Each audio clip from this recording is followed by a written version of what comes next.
चाचा साईं ये असां तव्हांजे लाइ शुक्रिया जी आहे ॿेर आहिनि तव्हां ॾिसो हे नवाब शाह खां मतिलबु सकरनि साइड जा आहिनि माशाअल्लाह। हाणे हे ॿेर त तमामु मेवेदार वण जो ॿेर मां थींदो आहे उहो मिठो आहे त माशाअल्लाह, पर बहितरीनु तरीक़ो इहो आहे त वण जेकर वण आहे वरी मेवेदार आहे त पोइ त माशाअल्लाह ज़बरदस्त आहे।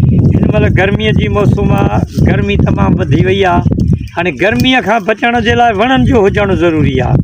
हिन महिल बि असां जंहिं पासे में वेठा आहियूं हेॾां निम आहे, निम जो पाछो आहे ऐं मांझांदड़ी आहे।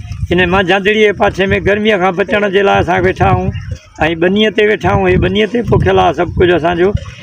अवामी माण्हू आबादगार ज़मीनदार त वणनि ते तवजो हुजे, पर गवर्नमेंट खे बि खपे त रोडनि रस्तनि सां वाहन वकड़नि सां जेके सरकारी उन्हनि सां वण लॻाइनि, माण्हू मुक़ररु हुन जा हूंदा आहिनि उहे वण लॻाइनि त वणनि लॻाइण सां काफ़ी गर्मीअ ते कंट्रोल थी सघे थो। अगरि जेकर वणनि ते तवजो न ॾिनो त इहे कॾहिं हली अहिड़ो टाइम गर्मियूं अची वेंदियूं जो इंसान जो रहणु, पर छा जीअप वारी शइ जेका बि साधार आहे उनजो रहणु ॾाढो मुश्किल बणिजी वेंदो। महिरबानी।